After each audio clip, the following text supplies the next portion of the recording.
Hello hello बच्चों। आज हम विद्यार्थी चर्या जो कि कक्षा 10वीं की संस्कृत का पद्यपूषम का एक भाग है, एक अध्याय है, उसका वाचन करेंगे और उसकी व्याख्या करेंगे, जिसमें लगभग 10 श्लोक हैं मनुस्मृति से। इन श्लोकों का वाचन करते हुए उनके अर्थों की चर्चा करेंगे। तो आइए चलते हैं। ब्रह्मो मुहूर्ते बुद्धेत धर्म अर्थो च अनुचिंतयेत काया क्लेशांश तदमूलान वेद तत्व अर्थमेव च। ब्रह्मो मुहूर्ते, ब्रह्म मुहूर्त में अर्थात सूर्योदय से पहले, बुद्धेत जागना चाहिए, धर्म अर्थो च अनुचिंतयेत, अनुचिंतयेत चिंतन करना चाहिए धर्म और अर्थ का, धर्म और धर्म पूर्वक अर्थ का चिंतन करना चाहिए। अर्थात ब्रह्म मुहूर्त में उठना चाहिए। ये विद्यार्थियों के लक्षण की चर्चा हो रही है कि एक विद्यार्थी में कैसे कैसे लक्षण होने चाहिए, कब उसे सोना चाहिए और कब जगना चाहिए। इन सब चीज़ों की चर्चा हम यहाँ इस श्लोक में कर रहे हैं कि कहा गया है कि ब्रह्मो मुहूर्ते बुद्धेत, ब्रह्म मुहूर्त में जागना चाहिए, धर्म अर्थ, धर्म तथा धर्म पूर्वक अर्थ का चिंतन करना चाहिए। काया क्लेशांश, और किसका चिंतन करना चाहिए, और शरीर के कष्टों का, पीड़ाओं का, शारीरिक दुख का चिंतन करना चाहिए, और उसके मूल का अर्थात वो किस वजह से हैं इसका चिंतन करना है। तदमूलान, उनकी जड़ों का चिंतन करना चाहिए। वेद तत्व अर्थमेव च, और किसका चिंतन करना चाहिए, तो वेद तत्वों का और उनके अर्थों का ही। तो इस प्रकार अर्थ निकलता है कि ब्रह्म मुहूर्त में एक विद्यार्थी को ब्रह्म मुहूर्त में जागना चाहिए, जगने के बाद और धर्म तथा अर्थ का चिंतन करना चाहिए, अर्थात धर्म का चिंतन करना चाहिए और धर्म पूर्वक अर्थ का चिंतन करना चाहिए। काया क्लेशांश तदमूलान, और काया के क्लेशों का अर्थात शारीरिक कष्टों और उनके मूल अर्थात उनके कारणों का चिंतन करना चाहिए। इसके साथ ही वेद तत्व अर्थमेव च, वेद तत्वों का और उनके वास्तविक अर्थों का चिंतन करना चाहिए। अगला श्लोक है न स्नानम आचरेत भुक्त्वा न आतुरो न महानिशि न वासोभिः सह अजस्रम न अविज्ञाते जलाशय। यहाँ स्नान की चर्चा की गई है कि कैसी स्थिति में स्नान करना चाहिए और कैसी स्थिति में नहीं करना चाहिए। इसकी चर्चा करते हुए बताया जा रहा है कि न स्नानम आचरेत भुक्त्वा, भुक्त्वा अर्थात भोजन करने के पश्चात, भुक्त्वा क्वत्वा प्रत्यय लगा है करके, अर्थात भोजन करके नहीं करना चाहिए।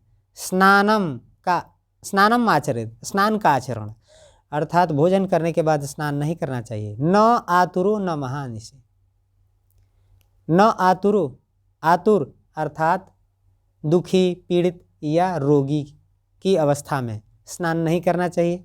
न महानिशि, और ना तो अर्धरात्रि में, महानिशि अर्थात अर्धरात्रि में स्नान करना चाहिए। न वासो भी सह अजस्रम, न वासो भी सह अजस्रम, और ना तो वस्त्रों के साथ स्नान करना चाहिए। न अविज्ञाते जलाशय, न तो अविज्ञाते अर्थात न जाने गए जलाशय में।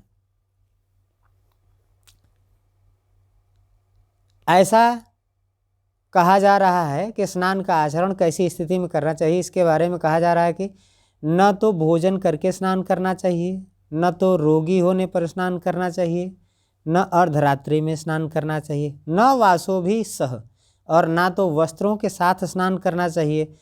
न अजस्रम अर्थात न तो लगातार स्नान अर्थात दिन में कई बार स्नान नहीं करना चाहिए, न अविज्ञाते जलाशय और न तो अनजान जलाशय में स्नान करना चाहिए। अब अगला, न उच्छिष्टम कस्यचित् दद्यात् न अद्यात् च एव तथान्तरा, न च एव अतिशयनं कुर्यान् न च उच्छिष्ट क्वचित ब्रजेत। करा कि न उच्छिष्टम कस्यचित् दद्यात्, न मने नहीं, उच्छिष्टम जूठा, कस्यचित् किसी को, दद्यात् मतलब देना चाहिए, अपना जूठा किसी को नहीं देना चाहिए। न अद्यात च एव तथा अंतरा, और ना तो किसी का अद्यात लेना चाहिए अर्थात खाना चाहिए, तथा अंतरा और वैसे ही बीच बीच में नहीं खाना चाहिए अर्थात बार बार मुंह जूठा नहीं करना चाहिए। न च एव अति असनम कुर्यात, और नहीं अति असनम कुर्यात, अत्यधिक मात्रा में भोजन करना चाहिए, न तो अत्यधिक मात्रा में भोजन करना चाहिए। न च उच्छिष्ट क्वचित ब्रजित, और न ही उच्छिष्ट जूठा हो करके क्वचित कहीं भी ब्रजित जाना चाहिए अर्थात जूठे मुंह कहीं नहीं जाना चाहिए।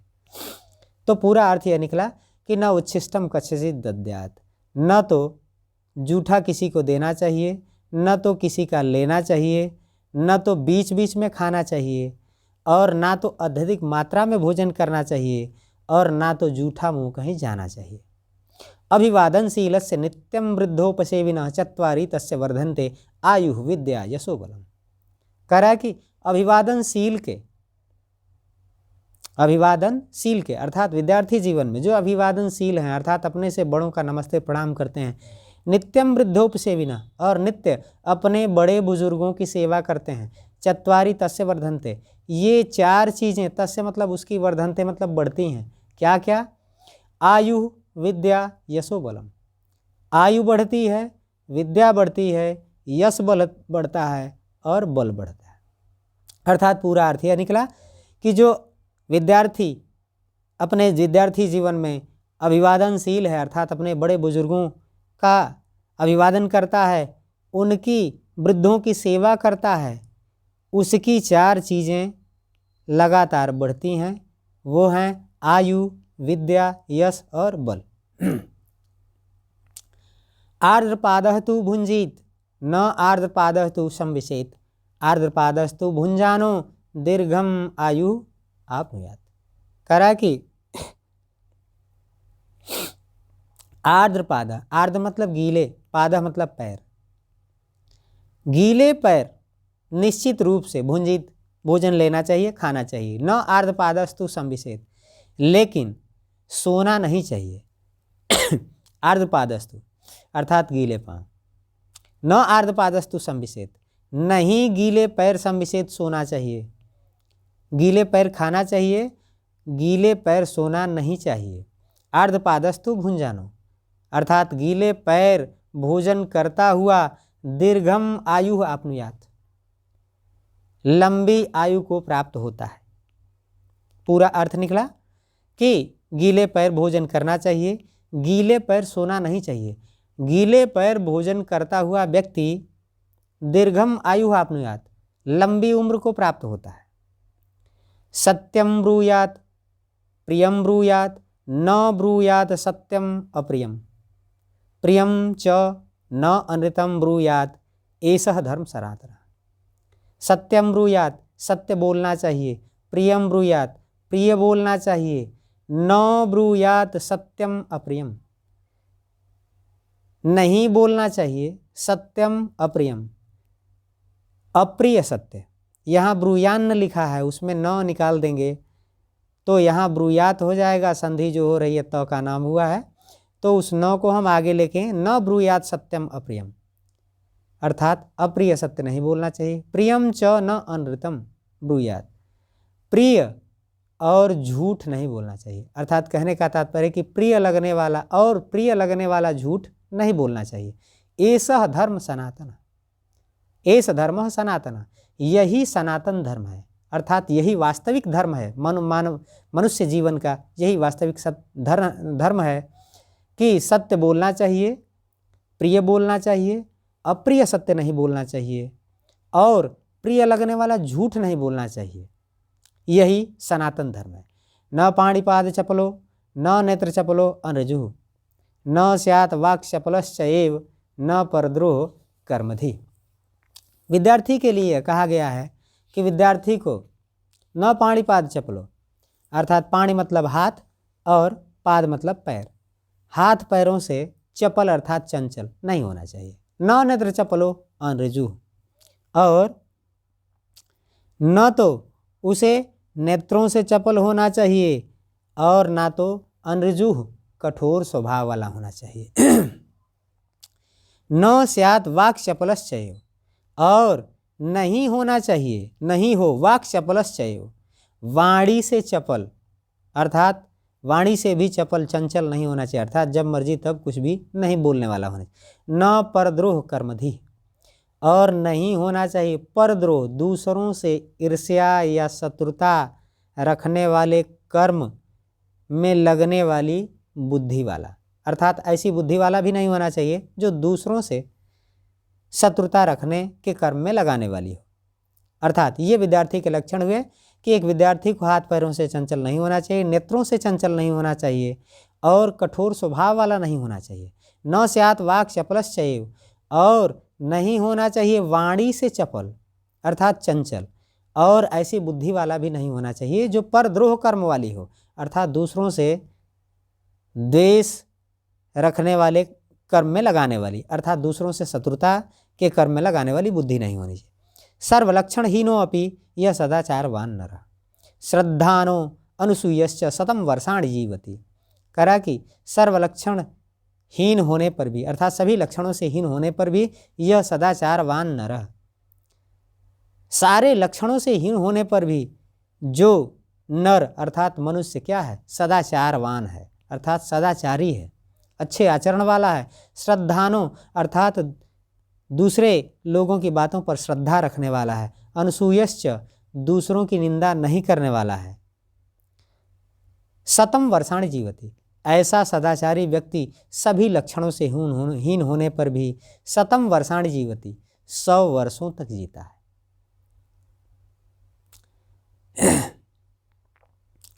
अब आपका अगला श्लोक है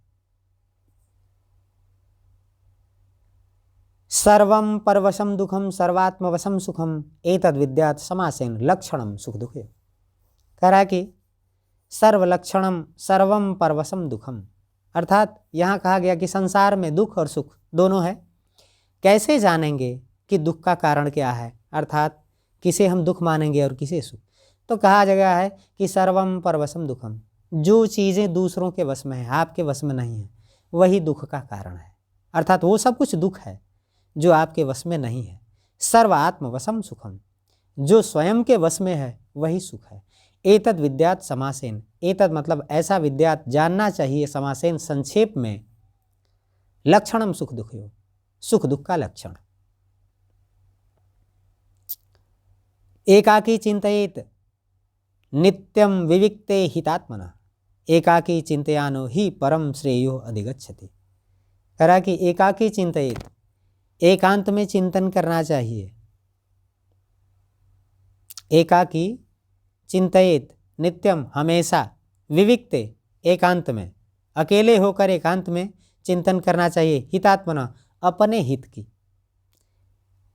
करा कि अपने हित की का चिंतन एकांत में अकेले होकर करना चाहिए। एकाकी अकेले, विविक्ते एकांत में, चिंतयेत चिंतन करना चाहिए, नित्यम मतलब हमेशा, हितात्मना मतलब अपने हित की। एकाकी चिंतयानो ही परम श्रेयो अधिगच्छति। करा कि एकाकी चिंतयानो अर्थात एकांत में चिंतन किया जाता हुआ या एकांत में चिंतन करता हुआ ही निश्चित रूप से परम श्रेयो अधिगच्छति, श्रेष्ठ स्वरूप को या श्रेष्ठ गति को प्राप्त होता है। अर्थात एकांत में स्वयं अपने हित की चिंतन करने वाला व्यक्ति निश्चित रूप से श्रेष्ठ गति को प्राप्त होता है। तो ये थे आपके विद्यार्थी चर्या के सारे श्लोक और इस प्रकार इन श्लोकों की व्याख्या रही। ये आपकी संस्कृत के 10वीं का यह जो अध्याय है वो समाप्त होता है। जो अगर वीडियो अच्छी लगी हो तो इसे लाइक करें, शेयर करें, कमेंट बॉक्स में कमेंट करें और साथ ही साथ चैनल को सब्सक्राइब कर लें ताकि आपको आगे की वीडियो समयानुसार प्राप्त हो सके। धन्यवाद।